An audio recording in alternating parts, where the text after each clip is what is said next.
Captain Underpants and the Terrifying Return of Tippy Tinkle Trousers, the 9th epic novel by Dav Pilkey. Since this book is so long, I decided to divide it into 3 parts. This is part 1, so I'll read chapter 1 to chapter 12. Let's go right into it. Hi everybody, the last time you saw us, we were headed to jail for the rest of our lives. Then something even worse happened. Check out this comic book to get caught up on our story so far. The super top secret truths about Captain Underpants by George and Harold.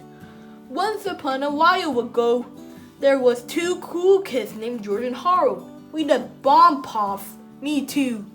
They had a really mean principal named Mr. Crab, blah blah blah and stuff. So they hypnotized him. You'll obey us. Okay. You're now Captain Underpants. Groovy. Mr. Crab really thought he was Captain Underpants. Tra-la-la, and he got in lots of trouble. One time, Dr. Dapper kidnapped him. Ha ha ha. And George and Harold had to save him.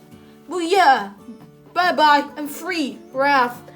Another time, he almost got ate up by some talking toilets. Yum yum, eat him up. And George and Harold had to save him again. Eat this. I'm a hero. And then this other time, a bunch of zombie nerds attacked. Captain Underpants drank some superpower juice, gluck gluck, and he got superpowers. Then he saved George and Harold. It's about time. Here's the worst part. Whenever Mr. Krabs or somebody snapped their fingers, blah blah blah, he turns into Captain Underpants, tra-la-la. And whenever Captain Underpants gets water on his head, he turns back into Mr. Krabs, blah blah blah. So whatever you do, don't snap your fingers at Mr. Krabs. Seriously, dudes. And if you ever see Captain Underpants saving the road, hide the H220. Quick, nobody pour water on his head. Chapter 1, George and Harold. This is George Spirit and Harold Hutchins. George is the kid on the right with the tie and the flat top. Harold is the one on the left with the t-shirt and the bad haircut. Remember them now. When our last adventure ended, George and Harold were being escorted to jail. The police had discovered surveillance photos showing the 2 boys robbing a bank with Captain Underpants. Of course, we all know that George, Harold, and Captain Underpants were innocent. It was their evil twins who had robbed that bank. But the police hadn't bothered to read the last book, so they really didn't know what was going on. All they knew was that George and Harold looked a lot like the 2 kids in their surveillance photos. So the cops yelled, "Freeze!" and grabbed George and Harold, then told the 2 boys of their terrible fate. Suddenly, a gigantic pair of robotic pants appeared from out of nowhere. The terrifying Tippy Tinkle Trousers emerged from the zipper, zapped the cops with an ice ray, and chased George and Harold and their 2 pets, Crackers and Zulu, far into the cavernous depths of the lower right-hand corner of page 17. If you read our last epic novel, you know that this is how the story ended, but that's now how it was supposed to end. You see, Tippy and his giant ice ray zapping robotic trousers weren't supposed to be there at all. They had come from the future and really interrupted what was supposed to happen. Unfortunately for Tippy, the simple act of sending himself backwards through time would end up being a terrible, terrible mistake. A mistake that would ultimately lead to the destruction of our entire planet, more or less. But before I can tell you that story, I have to tell you this story. Chapter 2, The Banana Cream Pie Paradox. Time machines are awesome. There's no doubt about it. But they can also be very dangerous. It's possible that a person could go back in time and accidentally change one little thing. And that one teeny tiny itsy-bitsy thing could profoundly affect the future. This is what scientists refer to as the banana cream pie paradox. Imagine, if you will, that scientists from the year 2020 baked a banana cream pie using bananas that he harvested from his very own banana tree. Let's suppose now that the scientist took his banana cream pie into a time machine, which zapped him and the pie back to the year 1936. Now imagine that the scientist stepped out of his time machine and accidentally tripped, smashing his pie into the face of a lady sitting at a fancy garden party. Now suppose that the lady jumped up angrily, wiped a handful of gooey banana cream pie falling from her face, and threw it at the scientist. The scientist ducked, causing the banana goo to smack into the face of a gentleman standing nearby. A waitress pointed at the gentleman and laughed. The angry gentleman wiped the goo from his face and smushed it into the waitress's face. "Whoa," said the waitress. "I've never been so insulted in all my life." "You ought to get out more, lady." "Nyuk, nyuk, nyuk," said a chubby bald guy. "Why don't you mind your own business, bird brain," said another man. And he poked the chubby bald guy in the eyes. The chubby bald guy fell backwards and landed on the scientist's banana tree, which was just a tiny sapling in 1936. The tiny banana tree snapped in half and died. Now, if the scientist's banana tree died in 1936, it would never grow up and produce bananas. Therefore, the scientist would not have had the main ingredient used to make his banana cream pie in the year 2020. Consequently, the banana cream pie could not exist. So that today's guys, many scientists throughout the centuries have pondered the banana cream pie paradox and have come to the conclusion that people should be really careful when they use time machines. Because one simple change in the past could affect the future and even possibly destroy our entire planet. Chapter 3. The real ending to our last adventure. As we already saw in Chapter 1, George and Harold were being taken to jail when Tippy Tinkletrotters traveled backwards through time at Enderford. But what would have happened if he hadn't showed up? What was supposed to happen before Tippy so rudely interrupted them? Well, sit back and get comfortable because you're about to find out. Police chief and his right-hand man of Officer McWiggly handcuffed George and Harold and shuffled them into the back of the police car. "You've got the wrong guy," cried Harold. "We didn't rob that bank." "It's true," said George. That bank was robbed by our evil twins from an alternate universe." "Yeah, right," said Officer McWiggly. "If I had a nickel for every time I heard that excuse." On the way to jail, the cops drove past Mr. Krupp, who was busy cleaning up the soggy toilet paper in his yard. "Hey," shouted the police chief. "That's the guy who robbed the bank with those kids. Let's get him," yelled Officer McWiggly. The cops slammed on the brakes, grabbed Mr. Krupp, handcuffed him, and threw him into the backseat of the car along with George and Harold. Their trials lasted for nearly a year, and George, Harold, and Mr. Krupp were all found guilty. They were each sentenced to 10 years of incarceration. This unusually harsh sentence was tough on George and Harold, but it was really hard on Mr. Krupp. Chapter 4. Life in the Big House. Poor Mr. Krupp. He had been locked up at the Pequot State Penitentiary for months, and the life of a jailbird just wasn't his thing. All day long he had people bossing him around. He had nutritionally deficient, horrible-tasting meals in a filthy cafeteria, got bullied constantly by a bunch of meat-headed thugs, and he spent his days doing manual busy work in an overcrowded, poorly ventilated sweatshop. Mr. Krupp was told when to eat, when to read, and when to exercise. He even had to ask permission to go to the bathroom. He was constantly bombarded with pointless rules, ridiculous discipline, random searches, metal detectors, security cameras, and pharmaceuticals designed to make everyone compliant and docile. It was a lot like being a student at Drummore's elementary school, except that the prison had better funding. Mr. Krupp grumbled angrily to himself as he stomped around the prison courtyard on a gloomy autumn afternoon.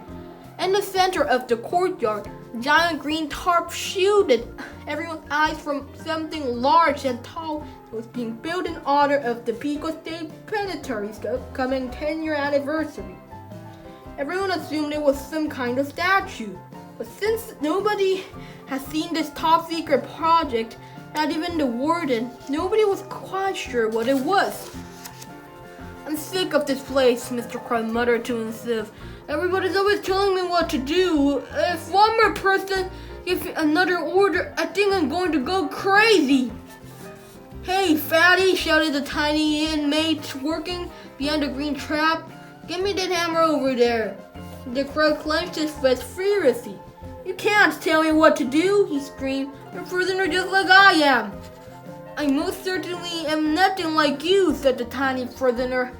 It was Tippy Tinkertrouser, who was serving an 8-year sentence for attempting to take over the planet with intent to enslave humanity. Mr. Crab rolled up his sweaty sleeves and stomped over to the pink-sized prisoner.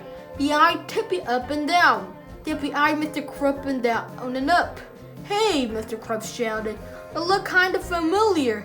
"I agree," said Tippy, "and I can't quite remember where I've seen you before." The two men walked in slow circles around each other. "Well, whoever you are," Mr. Crab said, "you've got no business bossing me around." "Well, heaven knows," said Tippy, "that I'm more than just a regular prisoner. I'm an artist. I was handpicked to build a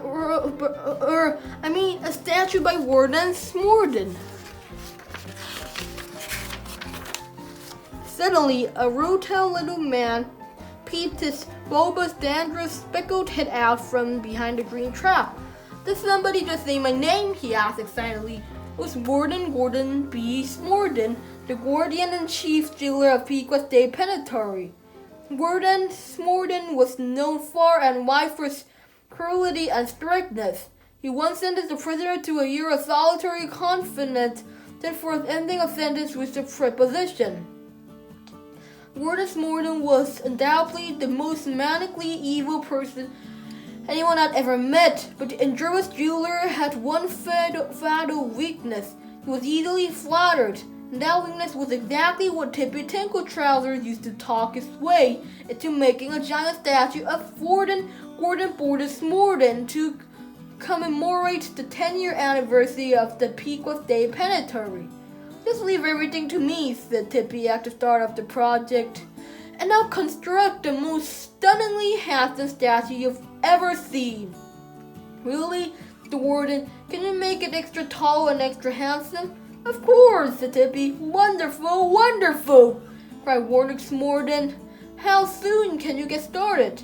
"As soon as I get my supplies," said Tippy. He handed the warden a carefully written list of tools and materials. "Hey," said Warden Smorden, looking over the list. "Why do most of these supplies come from the Mad Scientist mini-mall? What do you need an emulsifying sauce flash inhibitor for? And what kind of a statue is a reverse sum-globulating tractile fractionalizer?" "No," said Tippy. "I don't tell you how to run your prison, so don't tell me how to build my statues." "Fair enough," said Warden Smorden. Chapter 5. The Unveiling. One brisk evening in late October, the entire prison was yawning with excitement. The prisoners had all gathered in the bleachers under a clear, moonless sky, and the prison band played a slow, reverent, and deeply moving rendition of "Whoop, There It Is." After everyone dried their eyes, Warden Gordon Smorden stepped onto the stage to congratulate himself. He proudly bragged about his great humility, confessed his intense hatred of intolerant people, and spoke for hours about his legendary brevity. Then the moment of truth arrived. Tippy Tinkertrouser's statue was finally ready to be shown to the road. With great erratical flair, Tippy proudly strutted out to the courtyard and grabbed hold of the giant green trap. "Gentlemen and gentlemen," he announced, "it gives me great pleasure to get the heck out of here." Tippy pulled on the tarp and revealed his creation. "Hey," shouted Warden Smorden, "that statue doesn't have a head." It's not a statue, yelled Tippy as he climbed a tall ladder up to the cockpit on top. It's a giant robo-suit. And after I escape from this horrible prison, I'm going to put an end to that nonsensical nuisance, Captain Underpants. Tippy wiggled into the tiny cockpit and started up the engines. Suddenly, the colossal contraption came to life. Its mighty chest heaved as its gigantic gorilla-like arms swayed threateningly. Sound the alarm, screamed Warden Smorden. Stop that guy! Armed guards ran in every direction, while sirens wailed and prisoners screamed for their lives. Massive searchlights swept across the sky as the metallic behemoth took its first dangerous steps toward freedom. Suddenly, Tippy stopped and thought for a moment. Hey, I know where I saw that guy before, he said. Tippy searched the crowd of panicking prisoners until he found the one he was looking for. The giant hand of Tippy's robo-suit reached down and plucked Mr. Crump from the crowd. I recognized you from somewhere, said Tippy. You're the principal of that school. I shrank last year. Oh, yeah, said Mr. Crump. I remember you now. You're that Professor Poopy Pants guy.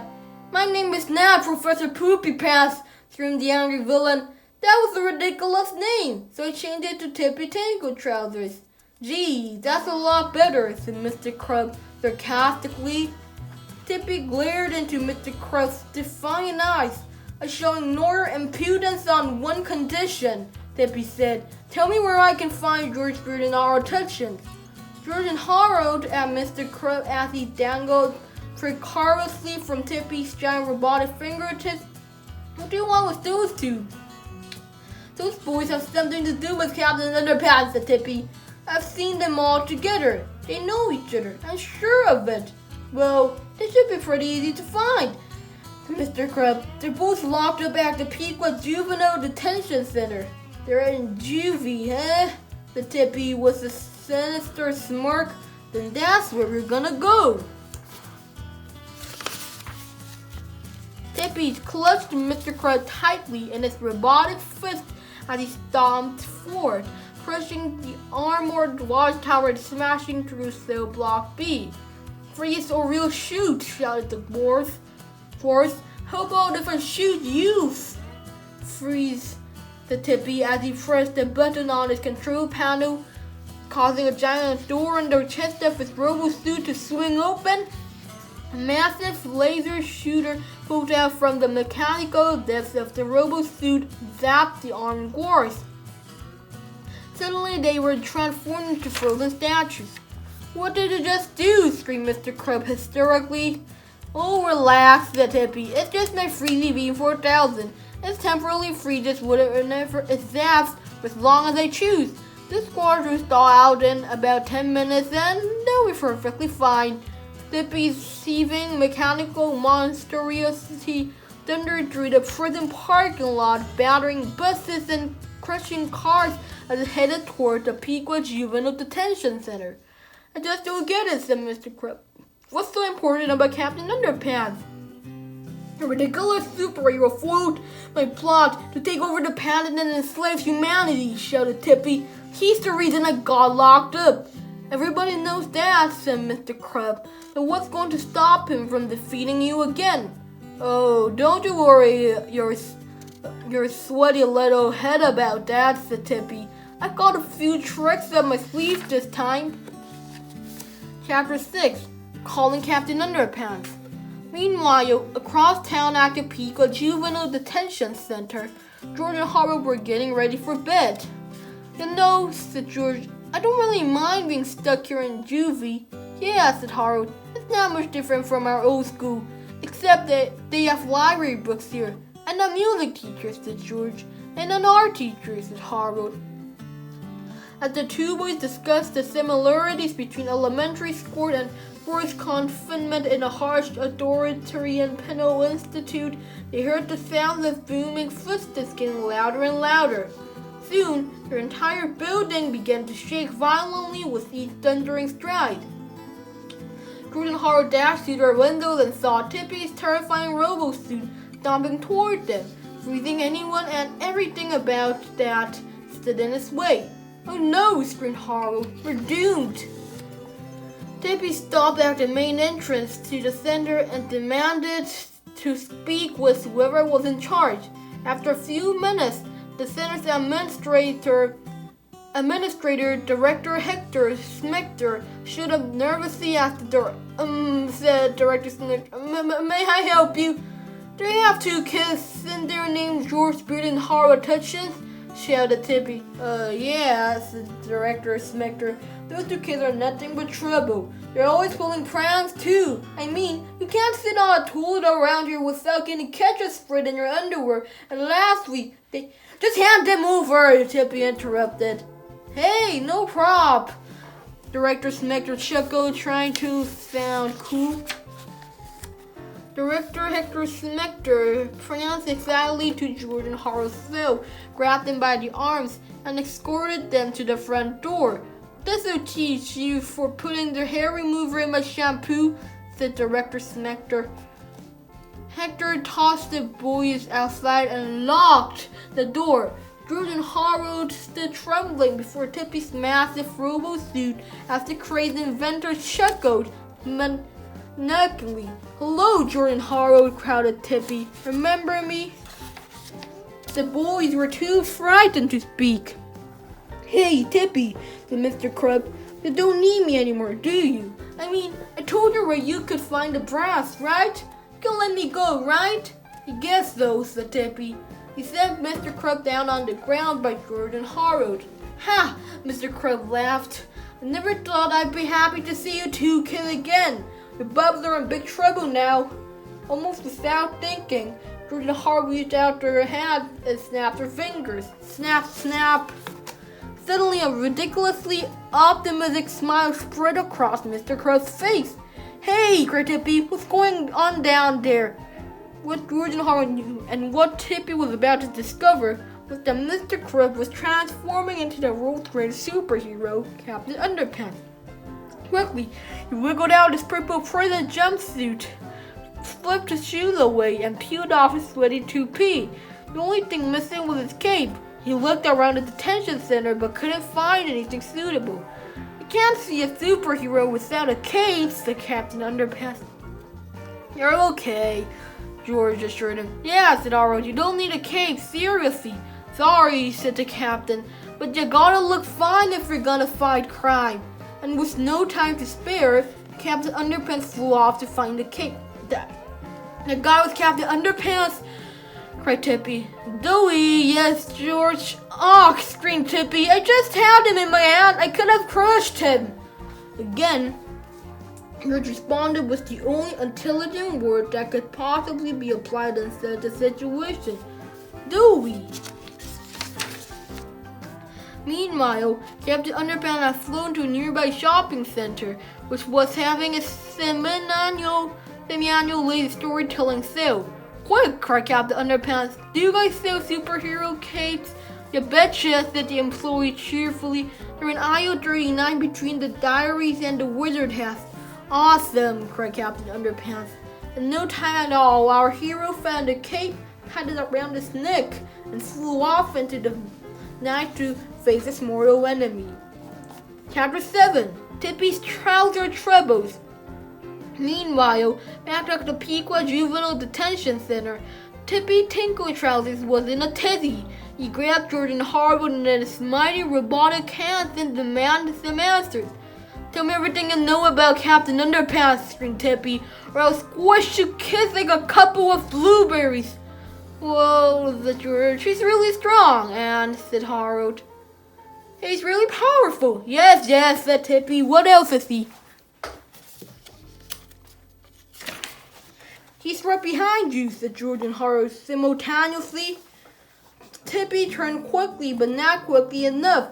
Captain Underpants swung his flabby fist and bashed Tippy right in the jaw. The force of the blow sent Tippy's robo-suit flying over at the top of the juvenile detention center and into one of Pequot's many downtown skyscrapers.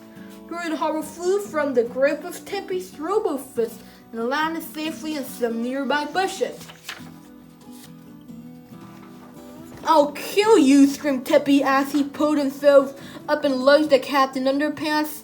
The chest panel of the robo-suit flipped open and a brilliant burst of energy from the 3D beam 4000 shot out at the waistband warrior. But Captain Underpants was too quick. He zipped and zinged, expertly avoiding every frozen energy beam that burst from the belly of the beastly robo-suit. "Oh, Tippy," called Captain Underpants as he sat coolly atop at a nearby skyscraper. "I'm up here." Tippy turned quickly and zapped his 3D beam 4000 at the skyscraper, covering it with a thick casing of ice. But Captain Underpants had been too fast. He had zinged away just in time. Captain Underpants flew several blocks away to swing set at the playground of Geronimo's elementary school. Robo Tippy ran after him. "Yoo-hoo, Tippy Tip," Captain Underpants sang as he swung playfully from a swing. "Will you give me a push?" Tippy leaped over the school and landed in the football field. He zapped his 3D beam 4000 again, this thing covering the swing set with a thick coating of ice. But again, Captain Underpants had zanged away just in time. "Here, Tippy, Tippy, Tippy," called Captain Underpants again as he lounged lazily between Tippy's giant robotic feet. "I'm down here now. Can I have some ice, please?" "Why, you little," shrieked Tippy as he bent over and zapped his 3D beam 4000 down between his feet. Of course, Captain Underpants was long gone before the ice cream beam reached the ground. Unfortunately for Tippy, however, his robo feet weren't. Tippy's giant robo feet and robo legs were now encased in a huge, shimmering iceberg. He pulled with all his might, but his whole lower half was frozen to the football field. Tippy was stuck. Chapter 8. Break into Electric Boogaloo. "No!" screamed Tippy. He ducked his head beneath the cockpit of the robo-suit and disappeared down the stairwell into the intricate NRs of his intimidating invention. Captain Underpants grabbed the arms of the robo-suit and began to pull. Harder and harder he tugged until, one by one, the rivets in the robo-suit's thick steel began to pop. The harder Captain Underpants yanked, the more the robo-suit began to break in two. The shrieking sounds of twisting metal reverberated around Tippy as he traversed the crumbling staircase. His only chance was to make it down to the lower half of the robo-suit before Captain Underpants pulled it apart. Clank! With no time to spare, Tippy dashed into the robo-pants just as the robo-suit broke in two. "You haven't seen the last of me," Tippy yelled. He closed the emergency hatch on the robo-pants. Then Tippy set his tinkle-time travelometer to 5 years ago and pressed the "Away we go" button. Suddenly, sparks of blue lightning began emanating from the robo-pants. The massive force cracked out loudly and grew more and more intense until finally Tippy and his robo-pants were enveloped in a giant ball of blue lightning. The lightning flashed through the night sky into day for a silver of a second, and then it was all over. Tippy and his robo-pants had disappeared, leaving only an empty mound of ice behind. The crazed inventor and his terrifying trousers would never be seen again after that night. They would, however, be seen exactly 5 years before that night. But before I can tell you that story, we have to go back even further. Chapter 9. Exactly 5 years, 11 days, 14 hours, and 6 minutes ago. So specific. This is Harold Hutchins. Harold is 6 years old, and he lives with his mom and sister at 1520 Vine Street in Piqua, Ohio. Harold's parents had just gotten divorced and his dad had moved to Nevada about 6 months ago. None of this had been easy for Harold. He didn't talk about it. In fact, Harold Hutchins didn't talk much at all. He kept to himself mostly and drew pictures. Lots and lots of pictures. I would like to draw monsters and superheroes. The monsters created were even ferocious, and the superheroes were always virtuous and brave. They were never far away when you needed them. I would love getting lost in this wonderful paper and pencil adventure where the good guys always won and the bad guys always ended up getting the kick in the pants that they deserved. Today I started out just like any ordinary school day. Harold got dressed and ate his breakfast, trying hard not to think about the tough day that lay ahead of him. Harold was in kindergarten at Garamore's elementary school. He hated every minute of it. The teacher was mean, the bullies were jerks, and the principal was just plain evil. The best Harold could do was try to fit in and not draw any unnecessary attention to himself.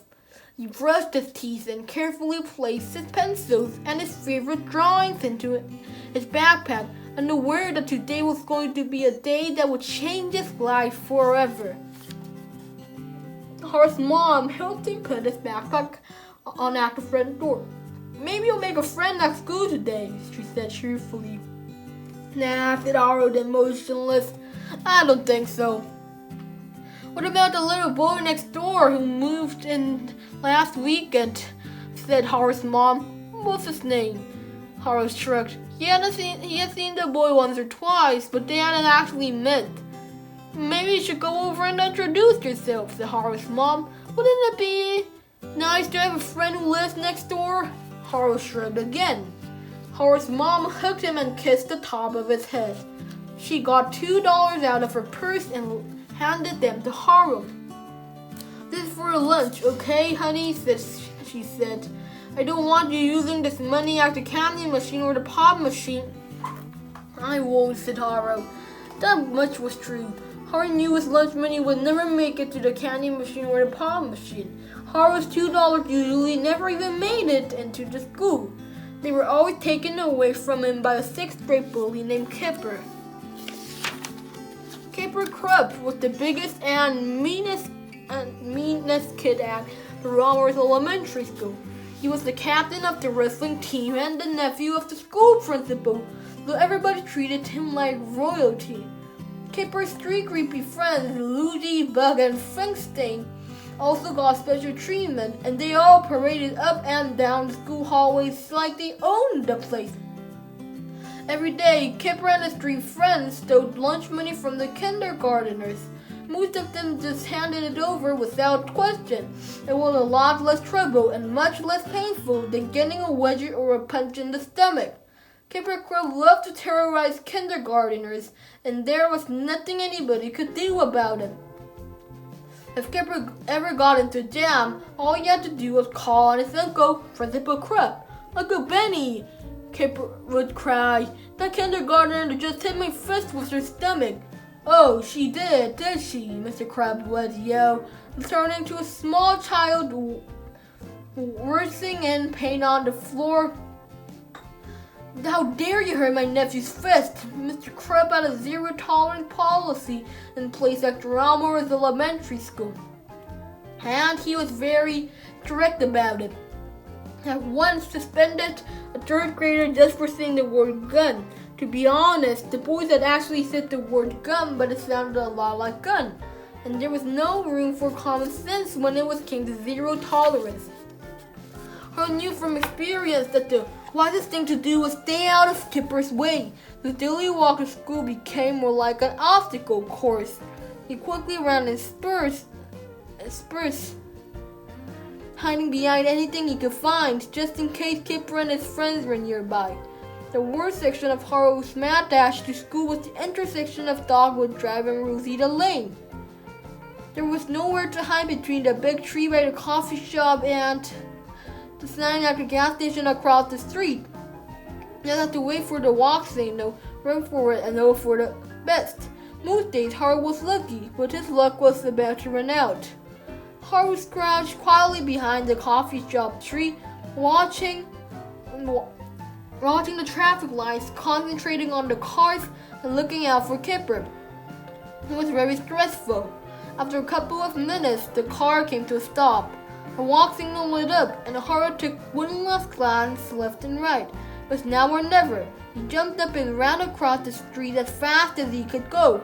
When he reached the other side of the street, Harold leaped behind the display sign in front of the gas station. He had made it. He was safe, or so he thought. "Hey, you stupid kid!" shouted Billy Bill, the owner of the gas station. "Get away from that sign!" Harold's heart was pounding in his throat as Billy Bill stomped toward him and grabbed the back of his t-shirt. He yanked Harold out from behind the sign, making a terrible scene. "The sign is a valuable piece of merchandise," Billy Bill screamed. "Not a toy for you to play with." I'm sorry, Harold whispered, frantically trying to pull away, but it was too late. Bill's loud shouting caught the attention of Kipper Crumb and his three creepy ducks. The four bullies strutted across the street toward Harold. "Hey kid," yelled Kipper, "why are you bothering this nice man?" "I'm sorry," Harold said again, looking down. Billy Bill released Harold with a shove, causing him to fall to the ground. "The boys better take care of your little friend there," Billy Bill said. "We ain't gonna call the cops on him." "Don't worry, mister," said Kipper with an evil grin. "We'll take good care of him." Kipper yanked Harold up by his arm while Loogie pulled Harold's backpack open and started rummaging through it. "Hey look, I found this lunch money," said Loogie. "Gimme it," yelled Kipper. Loogie dutifully put the money into Kipper's moist, dirty hand. None of this behavior appeared to disturb Billy Bill at all. In fact, he seemed to enjoy watching him. "You gotta learn to stick up for yourself, boy," Billy Bill said to Harold, chuckling, "or people are gonna bully you your whole life." The four ducks dragged Harold across the street toward the school parking lot. Harold's luck was running out. Unfortunately, as we all know, luck has a way of changing, and Harold's bad luck was about to change in a very big way. Chapter 10. Meet George. This is George's beard. George is 5 3/4 years old. He and his parents had moved from Michigan into the house next door to Harold and his family. George was what adults like to call a precocious child. His mother had taught him to read and write when he was 4 years old, and currently scored higher on tests than most children twice his age. George's former teachers had suggested that skip ahead to 3rd grade, but his parents decided it would be better if George stayed in the classroom with kids his own age. At this stage, George's parents were still not sure if they had made the right decision. On the one hand, Jordan had developed good social skills and had been well liked by his classmates. That was good. On the other hand, Jordan was bored in class and often got into mischief. That was bad. Jordan never really liked school very much. He preferred riding a skateboard, watching monster movies, and reading comics and graphic novels. George liked writing stories too. He filled up more than 20 spiral notebooks with marvelously silly adventure stories that he had written all by himself. Many of George's stories had gotten him into trouble when he read them out loud at his old school. His classmates loved them, but the teacher thought they were rude, violent, and totally inappropriate. This book was called The Fart That Aged Detroit. Alright, that's cool. "I hope things will be better here in Ohio," said George's mother as she helped him get ready for his very first day of classes at Romworth Elementary School. "Your father and I bought you this nice tie to wear out of school today." "A tie?" cried George. "Kids don't wear ties." "Well, you're going to wear one," said George's mother. "I want you to make a good first impression." "Aw, come on, Mom," said George. "Ties are for nerds." "Oh, for heaven's sake," said George's mom. "Your father wears a tie. Is he a nerd?" Kinda," said George. "Don't be ridiculous," said George's mom. "You're wearing a tie and that's fine, though." "Wrath," said George.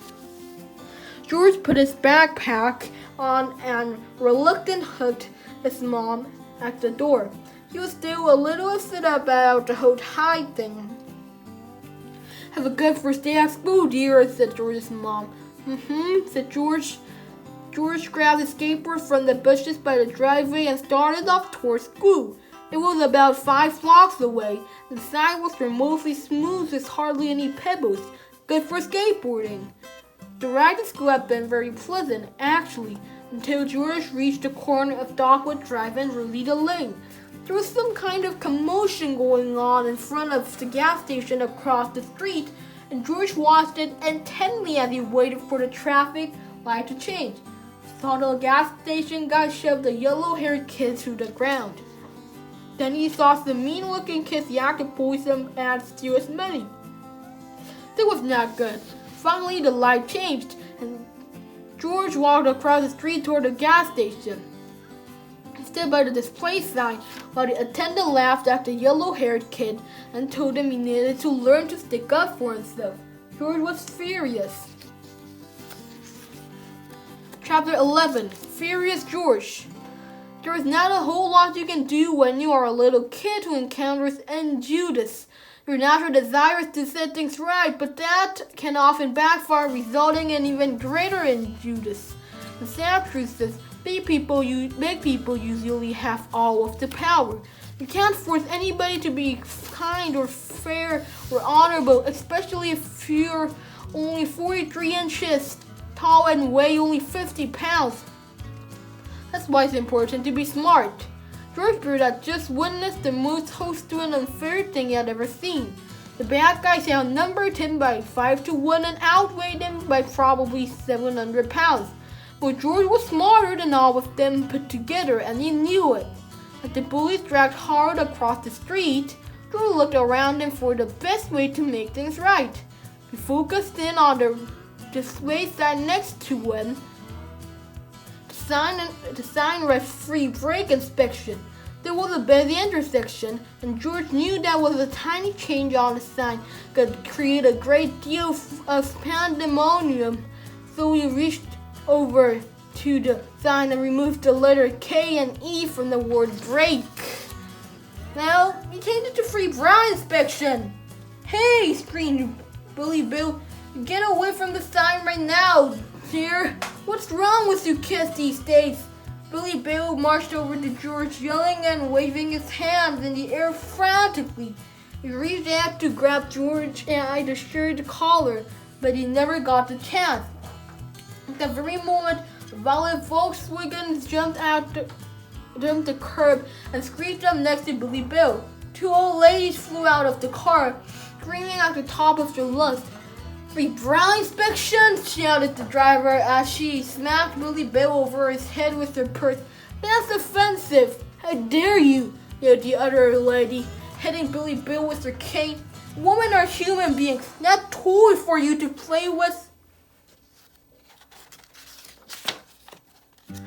You're a male chauvinist pig, screamed the third lady, who had run over from the coffee shop across the street with a group of her angry female friends.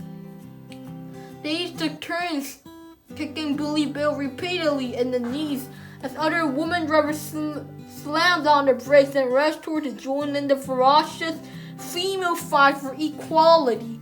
You gotta learn to stick up to yourself, George said to Billy Bill, smiling, or people are gonna bully you your whole life. George walked past the giant traffic jam that was forming and ignored Billy Bill's tear-filled eyes for mercy as the kicking and walking and hair-pulling and foot-stomping continued. George was looking for that yellow-haired kid. He skateboarded over to the elementary school and circled back toward the parking lot. There he saw Kipper and his creepy coworkers laughing and cheering as they tore up Harold's drawings and snapped each of his pencils in half. Leave him alone, shouted George. The 6th grade bullies turned and looked at the tiny kindergartner who stood defiantly before them. Ha ha ha, laughed Kipper. What you gonna do if you don't? I'm gonna Indiana Jones ya, George said as he untied his tie and twirled it threateningly between his outstretched hands. Get him, yelled Kipper. The bullies ran in for the attack, and George let them have it. Chapter 12, their incredibly graphic violent chapter in Flip-O-Rama. Indiana George and Tie of Doom. This chapter contains senses of intense brutality and it is intended for mature audiences only. For those of us who are very mature, we proudly introduce the art of Flipperama. The first, the Kipper Whipper. George gave Kipper a wedgie. Kipper screamed like a giant blueberry baby and ran for his life. Look at Loogie right up next, the Attacker Smacker.